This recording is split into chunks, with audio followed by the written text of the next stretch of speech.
most people don't think they have trauma. Let's just put that out there. I'm like, do you have any traumas? They're like, no, I had a great childhood, but I can't really remember any of it. Oh, that sounds like trauma to Yeah, me. right. Going Inside is a podcast on a mission to help people heal from trauma and reconnect with their authentic self. Join me, trauma therapist John Clark, for guest interviews, real life therapy sessions, and soothing guided meditations. Whether you're navigating your own trauma, helping others heal from trauma, or simply yearning for a deeper understanding of yourself, Going Inside is your companion on the path to healing and self discovery. Download free guided meditations and apply to work with me one on one at johnclarktherapy.com. Thanks for being here. Let's dive in. Kalonya Jones is a complex trauma specialist. She grew up in Texas and moved to Philly in high school and began her path with learning about mental health. She graduated from Villanova University with dual degrees and loves working with clients who have experienced trauma. Kalonya, thank you so much for being here. What else should people know about who you are and how you got here? Thank you, John.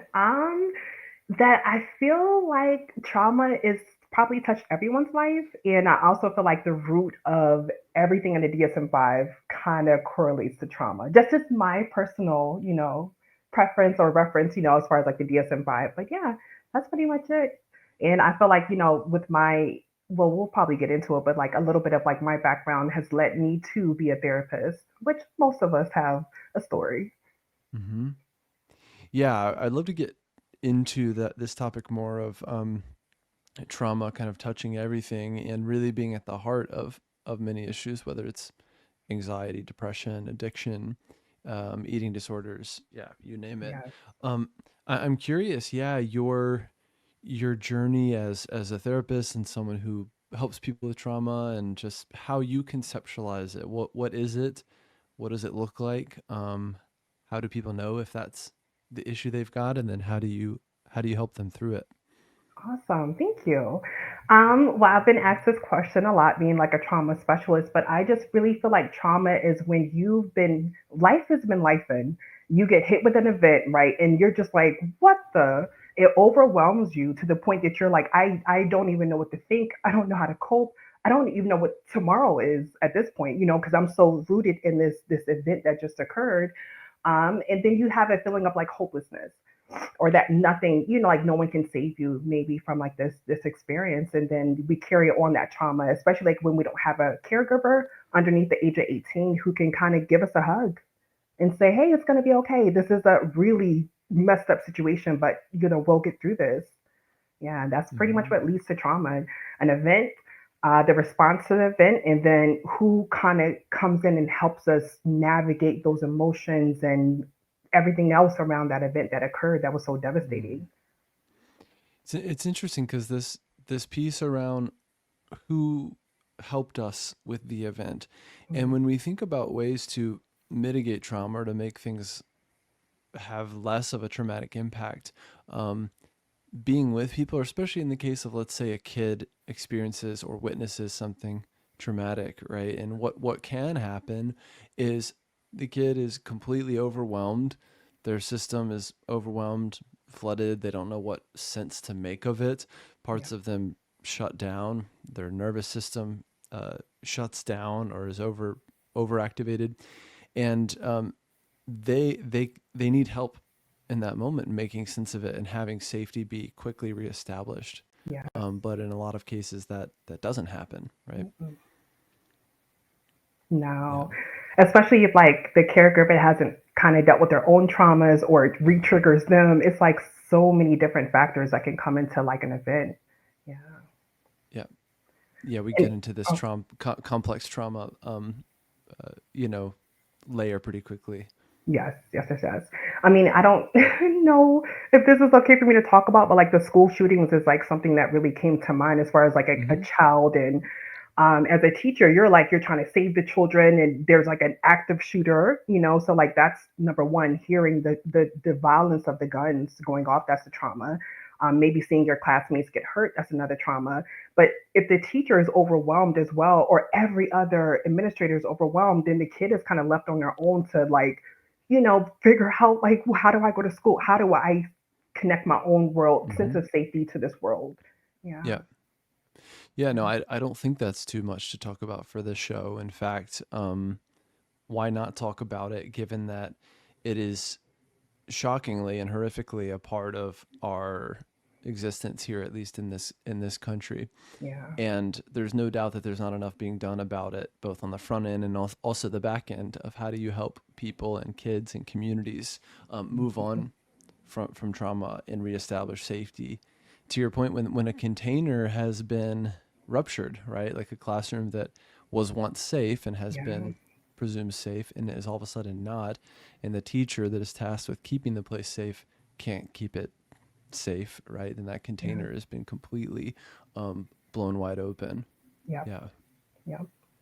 It's a lot. It's a lot. But that's where therapists come in, to kind of help yeah, navigate those emotions and experiences and the triggers and the nightmares and everything else that comes along with that event or any other event that could be, perceived as traumatic. yeah, Yeah. yeah. Absolutely, absolutely. Um, yeah. Where else do you want to take the conversation? Um, well, as like a certified trauma specialist, is you well, I don't know if you specialize in trauma, but I'm guessing that you do as I well, do. since like Yeah. we're good, good, good, good. So I feel like we have to kind of know a lot of different systems, or like we just have to know a lot of different tools and techniques to give our clients. So some of the things that I work on with, because if we're going to talk about it, we might as well talk about it. I'm a Black clinician, so there's like a big stigma around people of color, just anyone coming to therapy Yeah. in general. Yeah. So for me, like I don't necessarily take the CBT route when it comes to like treating therapy. I'm mostly like positive psychology and like how do you talk to yourself? That's like a Mm, huge thing, right? Like what do you say to yourself in the morning, when you first wake up, and that can kind of navigate the rest of your day and even how you feel about yourself. But for me, as like a certified trauma specialist, like what I try to do is just like hear the person's journey and then mm, give them tools that will be great for them, not trying to make them feel bad about the trauma that yeah. occurred. Yeah. Yeah. I'd love to hear more about your experience as a Black therapist and serving folks. Uh, I've had clients who are a person of color and have a tremendous amount of stigma to kind of work through in order to even be here, or in Yep. my case, be a person of color asking for help from a white dude that looks like me. And there's that layer that's kind of in the room, and we may or may not name it and work through it, and process it. Okay. Well, I would say it's hard to navigate. I would say, but any therapist, but as a Black therapist, like just trying to just have therapy just be a conversational piece. Just letting people know that like girl or guy, right? Like we're healing throughout our conversations, even if you don't really know it. But I think honestly, what you like to your point as far as like naming the elephant in the room, I think it's like really, really crucial because at the end of the day, we all have the knowledge that is necessary to give like individuals, families, like schools, right? The assessments and tools that they need to navigate trauma. So I would say, for me, I name it. And I say, hey, I know I'm, a Black therapist, and this is probably like a little bit unusual to be speaking to someone, but hey, trauma doesn't matter what color you are, it affects you. So Yeah. I just try to navigate it that way and just letting everyone know that non-judgmentally that it's something that occurs, just like grief, something that unfortunately occurs in everyone's life. Yeah. Yeah. For sure. Do you I can't remember. Do you have experience with IFS, internal family systems, or what background do you kind of come from clinically with it? I love IFS work. I wish I can delve in more, but financially it's really expensive, like to get onto like Yeah. like in those classes, but it's so like worth it. I love just like being able to tap in different parts of your body and like heal those parts of our trauma.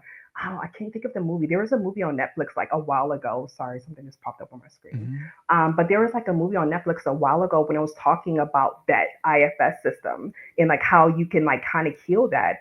I always kind of tell my clients, like, think about a little boy or little girl inside your body that's just like Hmm. knocking at whatever age you had that trauma, whether it was 8 because you had a car accident, 12 because someone bullied you. Whatever the case may be, that 12-year-old little girl or boy is knocking inside saying, I'm scared.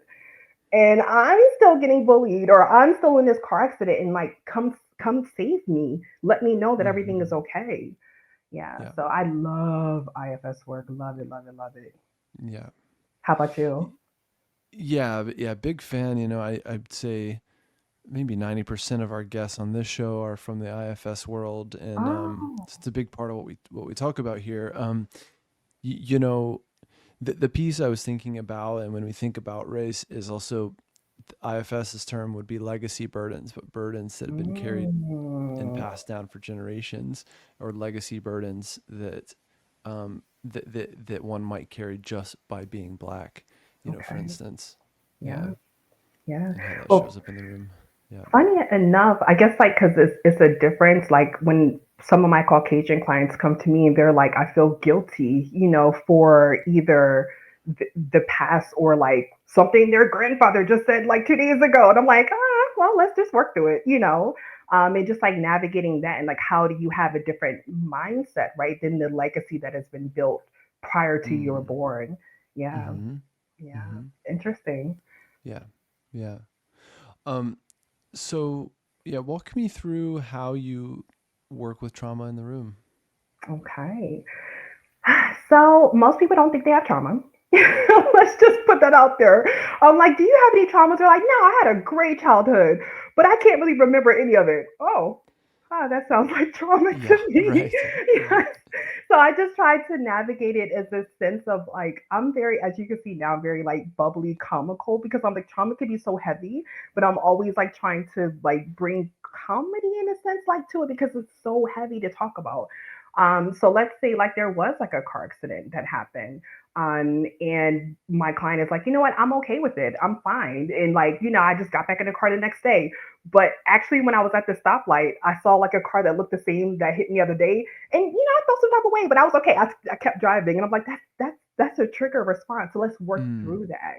And then I think just like naming it and just saying like, yeah, it's okay to say that just because you weren't in a war, like no offense to veterans or anyone, but getting your limbs blown off and having like little T traumas, which could be car accidents, the bullying, the childhood abuse, sexual abuse, any of those things that add up to like big T, like war, like Mm-hmm. traumas. And I just tell my clients the reason why you're probably triggered a lot is because there's been little T traumas and they added up to this big war zone inside your body. Mm-hmm. Yeah. Yeah. Yeah. And when I say it like that, they're like, "Oh, sugar." Like, Right. I get Right. it. Yes. Yeah. Yeah. I'm not exempt. So, kind of defining it and diagnosing it is a big part of the work, right? And just getting on the same Yeah. page about what this is, and on the idea that maybe this thing is still affecting your life, right? Maybe it's still with you. You mentioned that piece at the beginning about trauma being underneath many DSM diagnoses. Maybe you could Yes. say more about that too. Yes. I look at like the family tree, like when you ever think about the family tree and like the root structure and like it kind of goes up, I always think like in the roots is the trauma. And that's like the childhood underneath the underneath the age of 18.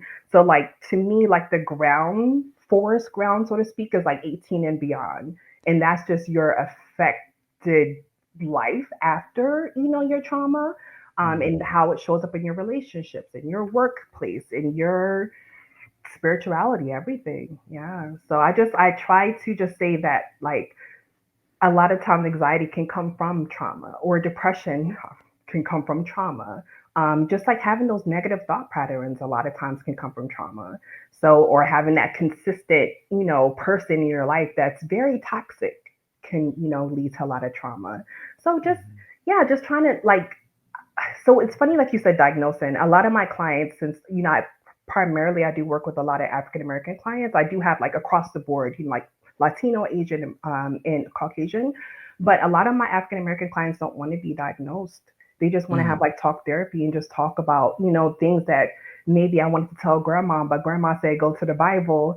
The Bible maybe is helpful, but not helpful enough to like move me through this, or I want to stay in this relationship, but this thing keeps coming up this traumatic event that keeps reminding me, or hitting my relationship like in the face. So yeah, and I think I just try to be hopefully like a non-judgmental word of reason, and just know that like you were saying before, it's life, it's life, it's trauma, it's grief, it's life. But like, how do Mm-hmm. we cope from it? How do we heal from it? How do we deal with it? How do we navigate? How do we face it? And then that's how we're going to come from the other side. Mm-hmm. Mm-hmm. Yeah. So getting them on the same page about it, about what it is and what we're doing here, or whatever we choose to call it, is maybe less important than kind of what we do about it, right? Or what we do next. And Yeah. so once you get them on board with kind of what we're doing here in therapy, where do you go from there with your clients? Oh, good. I was just going to write that down so I won't forget it. But I usually talk about the generational, like you talked about the legacy, I talk about your generational cycles and Mm, breaking those. Because a lot of times, like what we didn't think was traumatic that our grandparents did or great grandparents did that passed down to us is like, oh, wait, that was really traumatic. Maybe we should do this like to, my unborn child, or like a child that I have now. So I try to make my clients think beyond themselves, because like you have cousins or nieces or nephews or sisters or brothers or aunties or whoever who can also be benefited from your healing through therapy. yeah. Because I love it when another of my client, like auntie or someone's like, oh, what's your therapist's name? Because you seem like you healed or you're healing, and like I like how this healing looks on you. Like, let me get her name really quickly. So just Mm, just like I said, navigating the different nuances and just letting people know that it's okay to have someone to talk to about like crappy things that happen in your life. yeah. Yeah.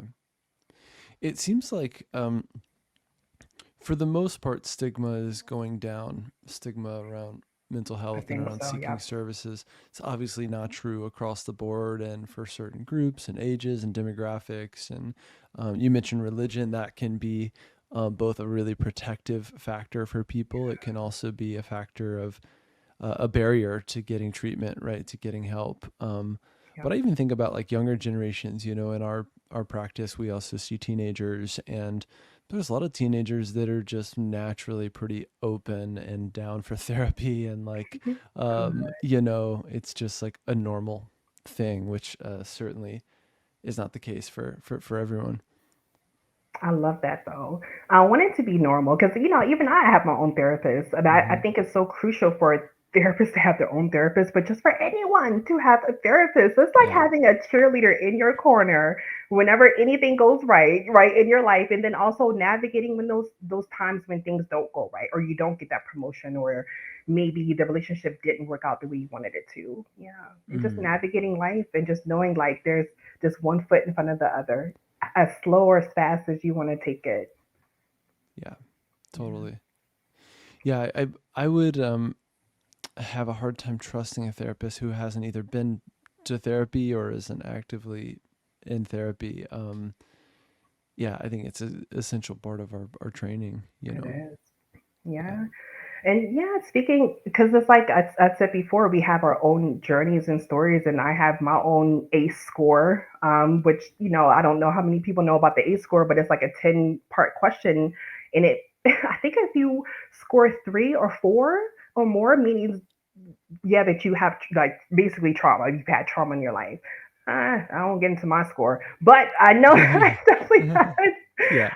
some ticks, like with the divorce that took place when I was like 12, and I had to navigate, like as you saw in my bio, moving from Texas, lovely hot Texas, to Philadelphia in my teenage years, which was very cold. We moved in the middle winter, which was like hot in Texas, so it was like a one, location wise, it was already like just a shock, right? And Mm, then from down south to up north, that's a complete shock, and then like losing your friends and abandonment and just so many different things that happen. And then my mother ended up having a stroke as well too, so that was like another thing that was a medical trauma, right? That happened in our family, and I'm around the same age, like I don't know what to do other than call 911. I'm so mm, scared. But she would have been the person to console me during that traumatic event, right? But yeah. then there is like cousins or aunties, but they didn't really know like how to navigate that. So it's like you said, Yeah. we need our own therapist because like we all have our own stories that we've been through, and like how Yeah. can we be the best for someone else if we aren't constantly like clearing our mirror or like Yeah. working through our sugar honey iced tea, you Right. know? Right. Yeah. Yeah. I mean, that this, again, this piece around, helping people through what they're experiencing. I mean, especially when you're a kid or a teenager or a young person and you have less agency in your life, right? Yeah, Your family says, we're moving to Philly. And it's like, what?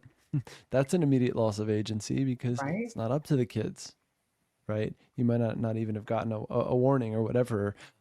And so, um, it's not to say that that experience has to be inherently, traumatic or have ripples, but it's also like helping a kid make sense of and process in the moment Mm, and along the way, how it's impacting them, how it is to say goodbye to your friends, right? This yeah, is how we can help kids, um, emotionally process what's happening in their worlds, right? yep, yep, But we don't always do a great job. I mean, I'm a parent myself of a 4.5-year-old, and oh, it's really hard. And to your point, if I'm not resourced, it's really hard to do it for her.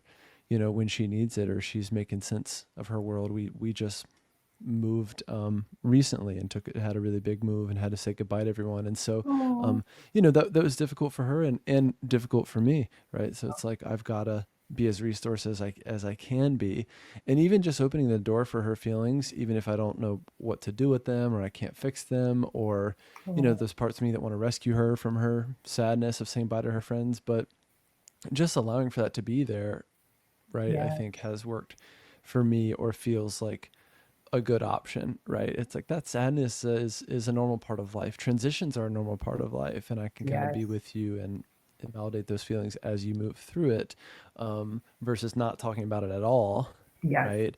Or some of the parenting that I got, which is, don't be so ridiculous. You should be so grateful for X, Y, and Z. Or mm, some kids don't have any friends, and you right, have whatever, but that only triggers, teaches shame, guilt, and yeah. shame, and hiding one's feelings. I like that you said that, and I'm a parent as well too. It is very because you Mm. want to protect your kids like from everything, every Yeah, scratch, boo boo, boogeyman, anybody. You're like, I'm gonna be there, I'm superhero, But like you yeah, said, we can't control life as much as we want to, even for the family that we have. But just yeah, she's so young, but it's like it's still good that she knows that process and knows how to navigate that feeling of sadness. Whether it's like going to daddy or getting like a stuffed animal, or hmm, calling a friend because 4-year-olds nowadays know how to yeah. use They could tablets better than FaceTime. I do. Yeah, Yes. so true. Yeah, yeah. She's So already sending yeah, emojis. Like if we hand her a phone, she's like, "I want to send emojis to my friend." I'm like, "Okay," and that's she'll do that. hilarious. Yeah, Oh, but yeah, I mean, I think it's about like letting kids know that they are not too much for yeah, us. Their emotions are not too much for us. yeah, But so many of us, do have those burdens from childhood of I'm scared, and a parent or a teacher or a coach or someone says, suck it up, don't be ridiculous. Or if mm, you're like me being a boy, it's don't be so sensitive, don't be a wuss or expletive. And so, that is very much alive and well still because exactly. of people's, um, inability to feel their own feelings, or feeling their feelings are unacceptable. And so I shut down the feelings in others, right? Because it triggers Yeah, that same thing in me. So I need to shut that down, yeah. right? It's like grief, right? It's like Yeah. as soon as it's almost like people don't want to touch you, and you're like, what? Do I have? There was something wrong? Like Yeah, no, like exactly. what's wrong? And it's like, oh no, nothing. You just had a grief, And it's Yeah. yeah, it's like one of those things that like, how close do I get? How do I navigate this? Yeah. But yeah, I like the fact that you were able to talk with your daughter though and help her Yeah. navigate that. Well, Oh, that piece about it being contagious, it's like, this thing on empathy versus compassion. Empathy being like, I'm feeling what someone else is feeling as if it's my own. And a lot of us therapists, we're very empathic, right? Or highly sensitive people, this whole thing. Compassion is like, I am being with you in your pain, but in my separateness. Like we're together, but separate and honoring our separateness. Or if it's with your kid, Mhm. like not taking on their overwhelm as your own, right? Yeah. But being solid and being in your separateness, but being together with them. And that's a hard thing for us to do when, for a lot of us, especially therapists, blending or enmeshing with family or parents or an alcoholic, you know, parent or whatever, like, being completely empathic. Or if I come home, I've been having a Mm. really good day and my partner is really stressed. So I get really stressed too, because it's like, I don't want to be having a good day if they're like having a hard time. Right. Mm. And so we self abandon and take that on. And, you know, yeah, it's a I classic like trauma that. response. I like that. Yeah. Well, that's it's funny because I use ACT as a part Hmm. of like therapy tools, so to speak, like within my Yeah. practice. It's like just like accepting and the compassion and commitment towards change, but like compassion Right. towards yourself too, and just knowing that Yeah. it's okay to be mad sometimes. It's okay to get angry. Yeah. It's okay to be sad. It's okay to be happy, when something happens. So yeah. Um, and speaking to that, if you're okay with Go for it. me, kind of okay. But I love, I don't, I guess I gotta explain it, but I love trauma narrative therapy and just like being able to have a client just tell their journey because like you're saying as far as like being a boy and people saying suck it up, it's like also two people here that didn't happen in your childhood. What are you talking about? Right. That never Right. happened. I was the best parent ever. And you hear these different things and you're just like, well, tell me your story. What was it like from your perspective? Right. How did Right. you feel about this situation that happened? Right. Yeah. And then accepting that and knowing that it's okay, like you're saying, to accept those feelings and emotions of that may be incongruent than the person is telling you Yeah. that didn't happen or suck it up or whatever the case may be. You're like, Yeah. oh, but this is my story, my journey, my ownership, and how I'm going to navigate it throughout life.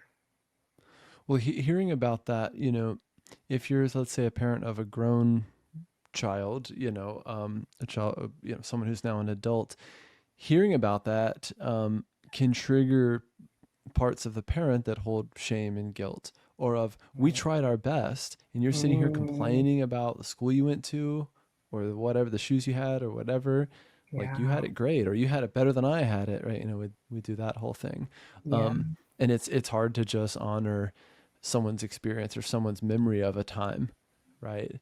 It's I also hard to agree. hold both, which I can acknowledge, like there were some good things about the school I went to and some hard things, right? Mm, And hopefully like my parents can hold that too, without getting completely flooded by guilt or shame or defensiveness, right? yeah, And then yeah, we're shutting down each other's realities, right? pretty much. Yeah, Yeah. I'm waiting for the day for my kids to come to me and be like, "Well, you messed this up in my childhood." I'm like, Yeah. "Haha, I Yeah. know I did. I'm sorry. Yeah. What else did I Yeah. do?" You know? You cared too much, mom. You validated my feelings too much, Right? It's just, Yes. But it's breaking those generational cycles that we talked about earlier, and being able yeah. to, if you do have feelings of shame, what does that mean for you? How can we navigate that? How can we let it go? Right? Instead of holding on to it and having that elephant, another elephant in the room. You already got one, now you got two, you got three. How many elephants can we squeeze into this little Yeah. room? Yeah. Yeah. That's so true. Yeah. Yeah. Just de-shaming and compassion is just such a huge part of what we do. And when we can offer that to our clients and hope that they can internalize that and turn Hmm. it toward themselves, parts of them that are hurting, and then to extend that to people in their lives, it really is a monumental part of what we do and what we're trying to cultivate, as therapists. Yeah. We're game changers, trying to change the world Trying one to be, compassionate response at a yeah. time. Yeah, one corrective emotional experience at a time. Yeah. Well, the ACT stuff, acceptance and commitment therapy is wonderful. I think because and for years I practiced lots of CBT. Went to the Beck Institute in Philly, stuff Wow. like that, and CBT essentially says we suffer because our thinking is wrong, right? Our thinking is Mm, distorted, so we need to challenge it and yeah. reconfigure it, which there's no doubt it really helps. And a lot of times our thinking is kind of twisted up or we're catastrophizing. But the acceptance and commitment therapy piece, I really like because it kind of says, like in Buddhist fashion, that some suffering is inevitable. Suffering is part of life, and we suffer more because we resist our suffering, right? It's like, Mm, I'm scared and I hate that I'm scared. I hate that I'm afraid of like giving this talk to the class or giving, a presentation at work or whatever. It's like, if you mm, actually could just embrace that and own that and accept that and go, yeah, I'm scared and I'm going to give the presentation at work and people might judge me. And can I be a little more okay with that? Then you can paradoxically be set free from it. Doesn't mean it won't happen, right? yeah. It actually might happen but you're prepared to actually roll with it, right? Were So you much of this is inside what we resist. my You brain go before this? ahead. Not that I, For me not talking. intentionally, but Yes. yeah. Nice. I like that. Yeah, that was me talking to myself before here, like, it's gonna be okay. You're gonna be, give Yeah. yourself compassion. Yeah. What's the Um, fear? Yeah. so I like that. I like that a lot though. Because like we don't give ourselves enough compassion, I think, in this world. And Yeah. I don't know if it's societal, and a lot of times we're taught independence and pull yourself up by your bootstraps. And it's like, how can we be compassionate when you're always like blaming yourself for like something you didn't do right? Yeah. Yeah. Yeah. Well, independence is fierce independence at all costs is in the fabric of our society and especially of our country, right? So people are rewarded by like being a lone wolf and figuring it out themselves. And, it's Hmm. like, I know generations, like in my parents' generation of like, it would be like a better thing to figure it out yourself. Or if you're depressed, just like pick Hmm. yourself up, right? It's just like, what are you depressed about? you know? And that whole mentality that I think is, pretty darn toxic, or at least can be in our, it Yeah. just furthers our separateness, and in my case, especially among men, there's this epidemic that not enough people are talking about, which is that men are isolated and depressed and suicidal and killing themselves at extraordinary rates, Yes. right? And we Yes. don't Yes. really Yes. talk about the stigma around seeking help or saying Yes. my feelings are too much for me, right? Or I don't know how to be vulnerable, whatever it is. But like it's happening, and Yes. we have a long way to go. It reminds me of like the report, but about loneliness and it being a Yeah, pandemic. Yeah. And yep, that's yep, it. yep, Yeah, yep, yep, yeah. yep. Male loneliness is just absolutely massive, right? And I even have male clients that are hesitant to tell me that they're lonely, right? And it's like, if you can't come tell a experienced therapist about your real feelings, like imagine how hard it is out in the world to tell a friend or a coworker or someone. And the thing is, sometimes it doesn't go well, right? I remember one time I had Mhm. a male client who said, yeah, I don't know, I just really miss my friend and I'm thinking about reaching out to him and being like, hey man, like I miss you, you know? And my client went and did it and it didn't go well, and it, like, he got made fun of and the guy was just What? like, what the hell. And so it's like, but I see that coming from a place of pain, and like being Yep. blocked off. But it's yeah, it's tough. It's tough to find real connection. I think a lot of people come to therapy for that, or to be a surrogate for that, real Mhm. connection. And well, speaking to that, like I have very few males in my, practice, and I'm like, Mm-hmm. come on, men, I'm okay. You can talk to me. But I would love to just have more males in general because, like you said, the loneliness just I didn't realize it. I feel like not until I started talking to some of my male family members and friends, reading reports, and I was like, really? But when I start to think about it, I'm like, yeah, my cousin really doesn't hang out with a lot of friends. My family, this family member does hang this family. I'm like, wow, wait. Yeah, And it starts to like make a bigger impact. And you're like, hold up. Yeah. And we need y'all. We need men. So it's like, yeah, yeah, talk to somebody, anybody, just yeah. talk. Just try to talk as much as possible. It's tough, and also even being a father, right? Like there's a natural connection, or can be, with other fathers, but there's also, it can be isolating through that as well. And that's like the only thing you have in common is your kid, or your kids are like playing a sport together. But men really need authentic, deep connection, deep, vulnerable connection, and Yes. not just like the other dad at the soccer game or whatever, or just like an activity buddy. And so I don't know. I know we didn't really plan to talk about this, but here we are. And I think even just like reaching out to uh, friends that you do have, like if you're a guy dealing with loneliness, just reaching out to a friend. My best friend, who's also a psychologist, we just hop on the phone all the time. I was driving yesterday for 30 minutes, just hop on the phone. We just get right into it, and just having that connection and making sure that that's there, and we're checking Yeah, in on each other. But one connection can go a long way. get it? And Yeah. we're all connected. That's why like Hmm. it's such a stark difference from what society feeds us. And like, so we're connected through an umbilical cord, before we even Hmm. got here. So it's like, how can we separate that as much as possible in society? Um, yeah, but us therapists, we have our work cut out for us, but Exactly. we didn't go No to years doubt. and years of schooling for, no reason. Yeah. And I love what you said too, as far as like the obstacles, just to kind of piggyback off of that. In facing obstacles, like I said, with like coming on here, and I was like, oh my gosh, I'm so nervous. But I'm actually Buddhist, and within my Buddhist practice, it is talking about facing your obstacles like head on, and like it's Yeah. gonna make you stronger, better. I'm like, no, I don't want to hear that. Like Yeah. I Yeah. don't want to hear that crap. I just want to like not have to deal with these emotions of like, Yeah. fear, nervousness, whatever the case may be. But you're right. Like spirituality can kind of help or hinder Hmm. anybody. Yeah. Yeah.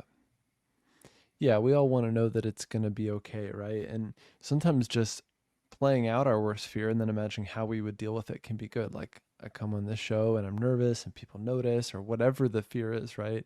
And like, could I practice being a little more okay with that, even though there's parts of me that really resist it and want to be a certain way or perceived a certain way, you know? I agree. Letting go is hard, but it's an option to us all at any moment. Well, can I ask you a question? Go for it. How do you get males to come to your private practice, or like what do you do? What kind of smoke signals do you put out there Yeah. into the world to be like, hey, I'm here, come talk to Well, me? I can't get them off of me. Oh, good. Just no, I think just being a guy, I get a lot of male clients. I do. Good, good. Because they assume, and in some moments rightly so, that I might get it, right? The experience of being a guy. And I do get it, and I think I can communicate that. And what's interesting, even though so I have more males than females just naturally. Okay. Um, but and while I do get it, there's also barriers to working with men. Even when they come and they say, "All right, I want therapy and I want it to be with you because you're a guy, and I think you might get it." And I might get some part of their lived experience, but also I try to default to acting like I'm not from around here. I know what it's like to be me, right? But even if I'm sitting there with a dude that looks exactly like me, like a white dude from Virginia who's now living in San Francisco, like I have to not let that blind me into any Okay. assumptions of I must know what it's like to be you. And so, but there's still can be some hesitance, in the room to actually go deeper or be vulnerable, or clients like male clients that want to like prove to me that they're successful or they make a lot of money. And it's like, Oh. yeah, man, it sounds like you make a lot of money. So there's some of those layers too of like toxic masculinity still Oh, comes into the yeah. therapy room, even between me and them. Even as much as I try to like help dismantle that and show that like we can both be like real here. Nice. Well, just to kind of give perspective, like the the males that I've been having come to me have been like trying to navigate life with women, and like how Yeah. do I either talk to a woman or like Hmm. how do I stay in this relationship? Like Yeah. like those type of things. So it's interesting. But I have more females than I do have males. I would love like like hopefully like a split 50-50, or like at least, yeah, that would be good. But yeah, Yeah. so thank you for that. It's Well, I think fun. even Oh, just saying, for in okay. your case, like just saying even on your website, like that you also work with men, or even having a page of like therapy for Okay. men, and just saying like these are some of the issues I help men with, blah blah blah, could be a nice way to signal of like I'm open to working with men. Because I think, yeah, there's a lot of men that feel not only the shame but also fear of working with a female therapist, or being judged, or if they are having relationship issues, like is it going to be weird to talk to a woman about that? And in Hmm. most cases, when we're you know if it's a solid therapist, the therapist can help you, and you can get that different perspective. And of course, the transference is different with, a Mhm. male therapist or female therapist. So I always encourage folks to try multiple therapists and have chapters of seeing different folks that evoke different reactions inside you unconsciously. I like that. I Yeah. like that. Thank you. Yeah. Thank you. Um, we've got a few minutes left. I'm curious. Well, first of all, what this has been like for you. You mentioned maybe some nervousness beforehand, but what's it been like to come and chat with me for a little bit? And then anything you want to make sure that people hear from you today, and then of course how they can get in touch with you and your website and all that good stuff. Perfect. Thank you. Well, as you know, I was a little bit nervous before. I talked to my dog, worked through my emotions. Perfect. Um, but this is really good. It feels like how I would do like in my therapy sessions, just having like just a conversation, and I love the fact that you allowed me to kind of navigate and then like we took turns navigating and like we went down the road together. So it's like I thank you for that. I really do appreciate that. Um, I would say for me, uh, well, one thing that I want to kind of put out there that I use even now for myself for my trauma and trigger responses is the grounding technique. I know you've probably heard of this, and I know a lot of Mm. therapists have, but I love it. I still use it to this day. I was using it before I got on here. Um, Huh? but like the five things that you can see, and of course this is not therapy like in a five Mm-hmm. motion response or you're healed. No, this is just like a technique that will be used with the therapist. But five things you can see, four things you can touch, three things you can hear, two things you can smell, and one thing you can taste. And I love that five, four, three, because one, it feels like I'm a kid again. I'm like, oh, five, four, three, two, one. Like I'm like Janet Jackson about to like start like like some new like I don't know. Anyway, so, but I like that because it's a quick reminder to kind of help me de-escalate any emotions that I'm feeling right now in the moment. And if you do want to kind of connect with me as far as like social media or like hook up with my website, you can find me on Instagram. The handler is the Lotus Counselor. I don't know how to say that right. I'm still getting used to Mm-hmm. social media, but it's the Lotus Lotus Counselor Counselor. My phone number, 610-699-9475. I'm licensed in Pennsylvania and in New Jersey. Hopefully more states to come. And then LinkedIn is my first and last name. And my website is www.thelotuscounselor.com. Everything is pretty much the Lotus Counselor. So if you kind of just tag that in, you'll find me on Google or anybody search engine. Perfect. Yeah. Awesome. We'll put links to that stuff in the description show notes. But yeah, Kalonya, thank you again for doing this, for yeah, your time and your wisdom. So yeah, it was a great conversation, and Thank I really you. appreciate you being here. I appreciate you. I was hoping you weren't going to be mad at me from yesterday. Good. When I kept messing up, I was like, he's going to be like, Oh, I that's don't even want to okay. meet with this lady anymore. Like, Yeah. Well, so part of thank me you, did feel doctor. that way, but no, I'm just joking. I Well, told that thank you. part to quiet down. So I could be a nice guy today. The IFS parts of us, like, be Yeah. quiet. Yeah, we Oh, sorted it out internally, but no, I'm glad you made it. thank you. Well, thank you for having me. And I can't wait to hear more and see Yeah, more about your page too, as well, because I'm going to be following you now, on Instagram and sounds stuff. So good. thank you. Thank you. Thank Yeah, we'll you. keep in touch. Thanks again. Okay. Have a good one. Thanks for listening to another episode of Going Inside. If you enjoyed this episode, please like and subscribe wherever you're listening or watching, and share your favorite episode with a friend. You can follow me on Instagram, YouTube, and TikTok at John Clark Therapy, and apply to work with me one-on-one at johnclarktherapy.com. See you next time.